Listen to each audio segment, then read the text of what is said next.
अथ कविंशो अध्याय वेणुगीत। श्रीशुक उवाच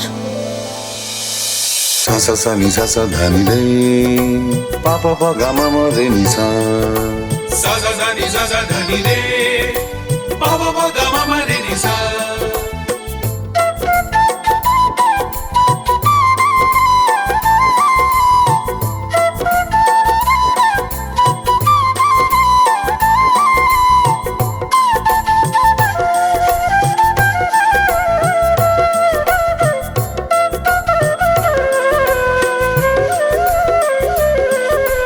हितं शरत् स्वक्षजन पद्माकर सुगंधिना न्यविशल्वायुनावात सगोगो फलकोचितः। श्री सुखदेव जी कहते हैं, परीक्षित, शरद ऋतु के कारण यह वन बड़ा सुंदर हो रहा था। जल निर्मल था और जलाशयों में खिले हुए कमलों की सुगंध से सुनकर वायु मंद मंद चल रही थी। भगवान श्री कृष्ण ने गौवों और ग्वाल बालों के साथ उस वन में प्रवेश किया। कुसुमित वन राजेशोष्म भृंग द्विजकोल पुष्ट सरसरिन् महिद्रं मधुपति प्रवगाह्य चारयन्वाः सह पशुपाल बलशुकुर्वेणुम्। सुंदर सुंदर पुष्पों से परिपूर्ण हरी हरी वृक्ष पंक्तियों में मतवाले भौरे स्थान स्थान पर गुनगुना रहे थे और तरह तरह के पक्षी झुंड के झुंड अलग अलग कलरव कर रहे थे, जिससे उस वन के सरोवर, नदियां और पर्वत सबके सब गूंजते रहते थे। मधुपति श्री कृष्ण ने बलराम जी और ग्वाल बालों के साथ उसके भीतर घुसकर गौवों को चराते हुए अपनी बांसुरी पर बड़ी मधुर तान छेड़ी। तद्व्रज स्त्रीज आश्रित्य वेणुगीतं स्वरोदयम् काश्यपरोक्षं कृशस्य स्वसखीभ्यो दुर्वर्णयन्। श्री कृष्ण की वह वंशी ध्वनि भगवान के प्रति प्रेम भाव को, उनके मिलन की आकांक्षा को जगाने वाली थी। वे एकांत में अपनी सखियों से उनके रूप, गुण और वंशी ध्वनि के प्रभाव का वर्णन करने लगी।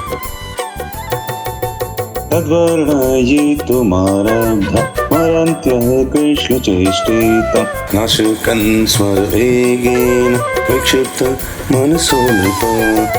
ब्रज की गोपियों ने वंशी ध्वनि का मधुर आपस में वर्णन करना चाहा तो अवश्य, परंतु वंशी का स्मरण होते ही उन्होंने श्री कृष्ण की मधुर चेष्टाओं की, प्रेम पूर्ण चितवन भावों के इशारे और मधुर मुस्कान आदि की याद हो आई। उनकी भगवान से मिलने की आकांक्षा और भी बढ़ गई। उनका मन हाथ से निकल गया। वे मन ही मन वहां पहुंच गई जहां श्री कृष्ण थे। अब उनकी वाणी बोले कैसे, वे उसके वर्णन में असमर्थ हो गयी।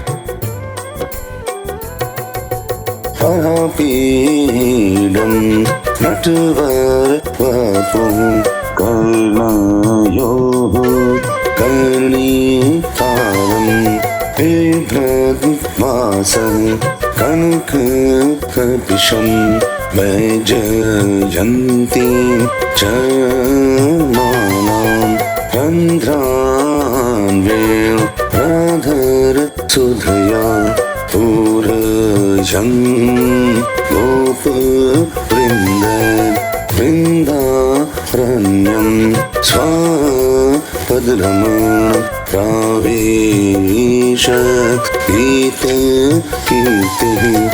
श्री कृष्ण ग्वाल बालों के साथ वृंदावन में प्रवेश कर रहे थे। उनके सिर पर मयूर पिच्छ हैं और कानों पर कनेर के पीले पीले पुष्प, शरीर पर सुनहला पीतांबर और गले में 5 प्रकार के सुगंधित पुष्पों की बनी वैजंती माला है। रंगमंच पर अभिनय करते हुए श्रेष्ठ नट का सा क्या ही सुंदर वेश है। बांसुरी के छिद्रों को वे अपने अध्यामृत से भर रहे थे। उनके पीछे पीछे ग्वाल बाल उनकी लोक पावन कीर्ति का ज्ञान कर रहे थे। इस प्रकार वैकुंठ से भी श्रेष्ठ वह वृंदावन धाम उनके चरण चिन्हों से और भी रमणीय बन गया है। इति वेणु प्रवं राजन् सर्वभूत मनोहरम् श्रुत्वा व्रज श्रियः सर्व वर्णयन्त्यो धीरे धीरे। परीक्षित, यह वंशी ध्वनि जड़ चेतन समस्त भूतों का मन चुरा लेती है। गोपियों ने उसे सुना और सुनकर उसका वर्णन करने लगी। वर्णन करते करते वे तन्मय हो गईं और श्री कृष्ण को पाकर आलिंगन करने लगी। गोप्य ऊचु अक्षणगतं फलमीदं न परं विदाम सख्यः पशूनां विवशयतो वयस्य तत्र व्रजशसुत योरनु वेणुं ज्येष्ठं यैर्वाणि पितुमान् रक्तकटाक्षमोक्षम्। गोपियां आपस में बातचीत करने लगी। अरे सखी, हमने तो आंख वालों के जीवन की और उनकी आंखों की बस यही इतनी सी सरलता समझी है, और तो हमें कुछ मालूम ही नहीं है वह कौन सा लाभ है। वह यही है कि जब श्याम सुंदर श्री कृष्ण और गौर सुंदर बलराम ग्वाल बालों के साथ गायों को हाँक कर वन में जा रहे हों या लौटा कर ब्रज में ला रहे हों, उन्होंने अपने अधरों पर मुरलीधर रखी हो और प्रेम भरी तिरछी चितवन से हमारी ओर देख रहे हों, उस समय हम उनकी मुख माधुरी का पान करती रहें।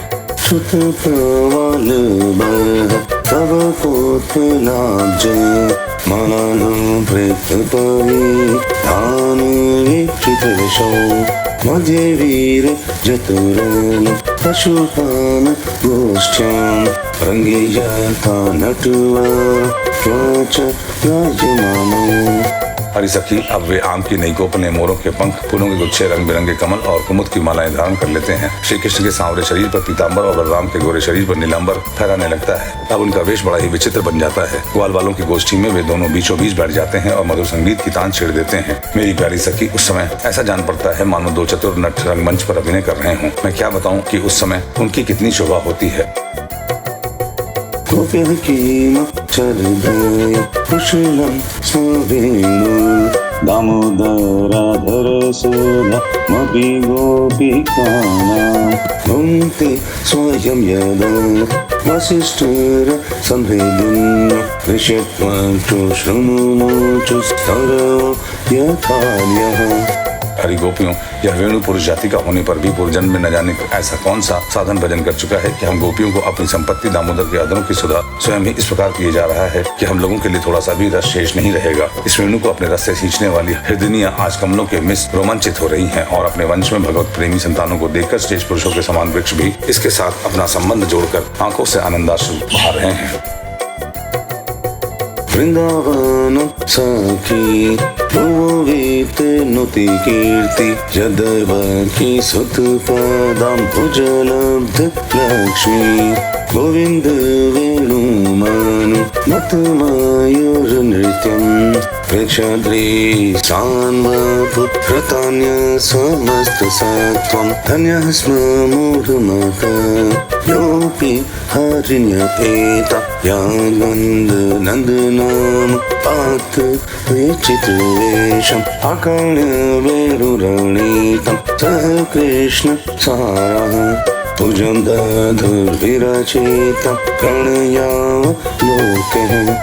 अरे सखी, यह वृंदावन वैकुंठ लोक तक पृथ्वी की कीर्ति का विस्तार कर रहा है, क्योंकि यशोदानंदन श्री कृष्ण के चरण कमलों के चिन्हों से यह चिन्हित हो रहा है। सखी, जब श्री कृष्ण अपनी मोनी जन मोहिनी मुरली बजाते हैं तब मोर मतवाले होकर उनकी ताल पर नाचने लगते हैं। यह देखकर पर्वतों की चोटियों पर विचरने वाले सभी पशु पक्षी चुपचाप शांत होकर खड़े रह जाते हैं। अरे सखी, जब प्राण वल्लभ श्री कृष्ण विचित्र वेश धारण करके माधुरी बजाते हैं तब मूढ़ बुद्धि वाली ये हरणियां भी वंशी की तान सुनकर अपने पति कृष्ण साथ मृगों के साथ नंदन के पास चली जाती हैं और अपनी प्रेम भरी बड़ी बड़ी आंखों से उन्हें निरखने लगती हैं। निरखती क्या हैं? अपनी कमल के समान बड़ी बड़ी आंखें श्री कृष्ण के चरणों पर निछावर कर देती हैं और श्री कृष्ण की प्रेम भरी चितवन के द्वारा किया हुआ अपना सत्कार स्वीकार करती हैं। वास्तव में उनका जीवन धन्य है।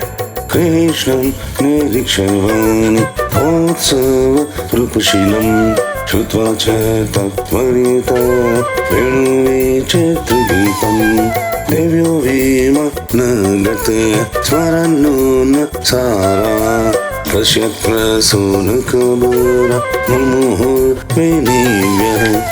अरे सखी, हरणियों की तो बात ही क्या है। स्वर्ग की देवियां जब युवतियों को आनंदित करने वाले सौंदर्य और शील के खजाने श्री कृष्ण को देखती हैं, बांसुरी पर उनके द्वारा गाया हुआ मधुर संगीत सुनती हैं, तब उनके चित्र विचित्र आलाप सुनकर वे अपने विमान पर ही सुदबुद्ध हो बैठती हैं, मूर्छित हो जाती हैं। यह कैसे मालूम हुआ सखी? सुनो तो। जब उनके हृदय में श्री कृष्ण से मिलने की तीव्र आकांक्षा जग जाती है तब वे अपना धीरज खो बैठती हैं, बेहोश हो जाती हैं। उन्हें इस बात का भी पता नहीं चलता कि उनकी चोटियों में गुथे हुए फूल पृथ्वी पर गिर रहे हैं। यहाँ तक कि उन्हें अपनी साड़ी का भी पता नहीं रहता। वह कमर से खिसक कर जमीन पर गिर जाती है।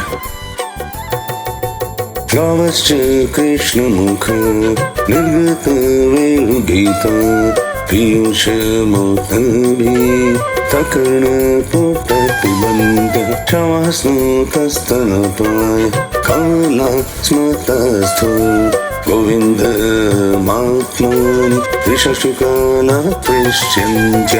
हरी सखी, तुम देवियों की बात क्या कर रही हो? इन गौओं को नहीं देखती? जब हमारे कृष्ण प्यारे अपने मुख से बांसुरी में स्वर भरते हैं तब गौएं उनका मधुर संगीत सुनती हैं। तभी अपने दोनों कानों के दोने संभाल लेती हैं, खड़े कर लेती हैं और मानो उनसे अमृत पी रही हों। इस प्रकार उस संगीत का रस लेने लगती हैं। ऐसा क्यों होता है सखी? अपने नेत्रों के द्वार से श्याम सुंदर को हृदय में ले जाकर वे उन्हें वहीं विराजमान कर देती हैं और मन ही मन उनका आलिंगन करती हैं। देखती नहीं हूँ, उनके नेत्रों से आनंद के आंसू छलकने लगते हैं और उनके बछड़े बछड़ों की तो दशा ही निराली हो जाती है। यद्यपि गायों के थनों से अपने आप दूध झरता है, वे जब दूध पीते पीते अचानक ही वंशी ध्वनि सुनते हैं तब मुंह में लिया हुआ दूध का घूंट न उगल पाते हैं और न निगल पाते हैं। उनके हृदय में भी होता है भगवान का संस्पर्श और नेत्रों में छलकते होते हैं आनंद के आंसू। वे ज्यों के त्यों ठिठके रह जाते हैं।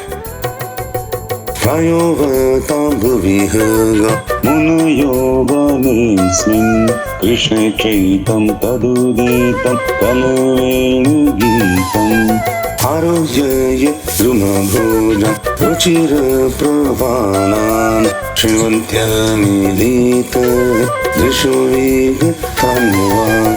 अरे सखी, गौएं और बछड़े तो हमारे घर की वस्तु हैं, उनकी बात तो जाने ही दो। वृंदावन के पक्षियों की तुम नहीं देखती हो? उन्हें पक्षी कहना ही भूल है। सच पूछो तो उनमें से अधिकांश बड़े बड़े ऋषि मुनि हैं जो वृंदावन के सुंदर सुंदर वृक्षों की नई और मनोहर कोपलों वाली डालियों पर चुपचाप बैठ जाते हैं और आंखें बंद नहीं करते। निर्निमेष नयनों से श्री कृष्ण के रूप, माधुरी और प्यार भरी चितवन देख देख कर निहाल होते रहते हैं तथा कानों से अन्य सब प्रकार के शब्दों को छोड़कर केवल उन्हीं की मोहिनी वाणी और वंशी का त्रिभुवन मोहन संगीत सुनते रहते हैं। मेरी प्यारी सखी, उनका जीवन कितना धन्य है।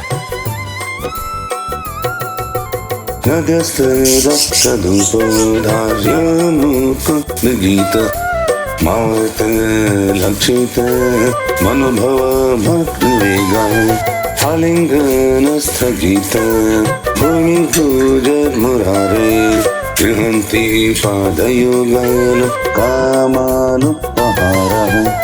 हरी सखी, देवता गौओं और पक्षियों की बात क्यों करती हो? वे जो चेतन हैं इन जड़ नदियों को नहीं देखती? उनमें से जो भीवर दिख रहे हैं उनसे इनके हृदय में श्याम सुंदर से मिलने की तीव्र आकांक्षा का पता चलता है। उसके वेग से ही इनका प्रवाह रुक गया है। इन्होंने भी प्रेम स्वरूप श्री कृष्ण की वंशी ध्वनि सुन ली है। देखो देखो, वे अपनी तरंगों के हाथों से उनके चरण पकड़कर कमल के फूलों का उपहार चढ़ा रही हैं और उनका आलिंगन कर रही हैं, मानो उनके चरणों पर अपना हृदय ही निछावर कर रही हैं।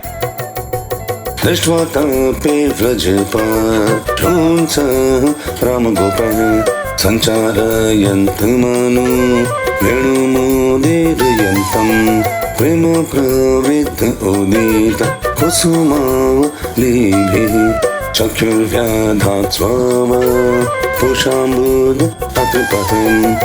अरे सखी, ये नदियां तो हमारी पृथ्वी की, हमारे वृंदावन की वस्तुएं हैं। तनिक इन बादलों को भी देखो। जब वे देखते हैं कि ब्रजराज कुमार श्री कृष्ण और बलराम जी ग्वाल बालों के साथ धूप में गौएं चला रहे हैं और साथ साथ बांसुरी भी बजाते जा रहे हैं, तब उनके हृदय में प्रेम उमड़ाता है। वे उनके ऊपर मंडराने लगते हैं और वे श्याम घन अपने सखा घनश्याम के ऊपर अपने शरीर को ही छाता बनाकर तान देते हैं। इतना ही नहीं सखी, वे जब उन पर नन्ही नन्ही पुइयों की वर्षा करने लगते हैं तब ऐसा जान पड़ता है कि वे उनके ऊपर सुंदर सुंदर श्वेत कुसुम चढ़ा रहे हैं। नहीं सखी, उनके बहाने वे तो अपना जीवन ही निछावर कर देते हैं।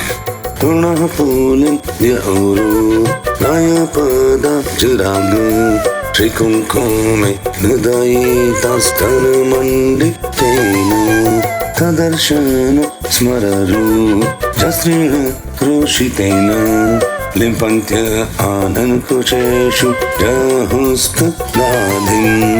हरि भटू, हम तो वृंदावन की इन भीलनियों को ही धन्य और कृतकृत्य मानती हैं। ऐसा क्यों सखी? इसीलिए इनके हृदय में बड़ा प्रेम है। जब ये हमारे कृष्ण प्यारे को देखती हैं तब इनके हृदय में भी उनके मिलने की तीव्र आकांक्षा जाग उठती है। इसके हृदय में भी प्रेम की व्याधि लग जाती है। उस समय वे क्या उपाय करती हैं यह भी सुन लो। हमारे प्रियतम की प्रेयसी गोपियां अपने वक्षस्थलों पर जो केसर लगाती हैं वह श्याम सुंदर के चरणों में लगी होती है और वे जब वृंदावन के घास पात पर चलने लगते हैं तब उनमें भी लग जाती है। ये सौभाग्यवती भीलनियां उन्हें उन तिनकों पर से छुड़ाकर अपने स्तनों और मुखों पर मल लेती हैं और इस प्रकार अपने हृदय की प्रेम पीड़ा शांत करती हैं। हन्ताय माद्री प्रबलाः हृदस्वायु यद्रः कृष्णचरण स्पर्शि प्रमोदः मानं तनुति सः भोगणयुस्तयोर्यत् पानीय सूयवास कंदर कंदमूलः हरि गोपियों, यह गिरिराज गोवर्धन तो भगवान के भक्तों में बहुत ही श्रेष्ठ है। धन्य है इसके भाग्य। देखती नहीं हो हमारे प्राण वल्लभ श्री कृष्ण और नैनाभिराम बलराम के चरण कमलों का स्पर्श प्राप्त करके यह कितना आनंदित रहता है। इसके भाग्य की सराहना कौन करे। यह तो उन दोनों का ग्वाल वालों और गौवों का बड़ा ही सत्कार करता है। स्नान पाने के लिए झरनों का जल देता है, गौवों के लिए सुंदर हरी हरी घास प्रस्तुत करता है, विश्राम करने के लिए कंदराएं और खाने के लिए कंदमूल फल देता है। वास्तव में यह धन्य है। वनं नय तुरुदार वेणुस्वान कल्पदस्तनुवृत्स्य सख्य स्पन्दन गतिमता पुलकस्तरूणां निर्योगपाशकृता लक्षण युगेचिता। हरि सखी, इन सांवरे गोरे किशोरों की तो गति ही निराली है। जब वे सिर पर नोबना लपेटकर और कंधों पर फंदा रखकर गायों को एक वन से दूसरे वन में हाँक कर ले जाते हैं। साथ में ग्वाल बाल भी होते हैं और मधुर मधुर संगीत गाते हुए बांसुरी की तान छेड़ते हैं। तो सब मनुष्यों की तो बात ही क्या, अन्य शरीरधारियों में भी चलने वाले चेतन पशु पक्षी और जड़ नदी आदि तो स्थिर हो जाते हैं तथा अचल वृक्षों को भी रोमांच हो जाता है। जादू हरिवंशी का और क्या चमत्कार सुनाऊं। एवं वेद भगवतो या वृंदावन चरण वर्णयन्तु मिथो गोप्य क्रीडास्तन्मयतं ययुः। परीक्षित, वृंदावन विहारी श्री कृष्ण की ऐसी एक ही नहीं अनेक लीलाएं हैं। गोपियां प्रतिदिन आपस में उनका वर्णन करती और तन्मय हो जाती। भगवान की लीलाएं उनके हृदय में स्फुरित होने लगती।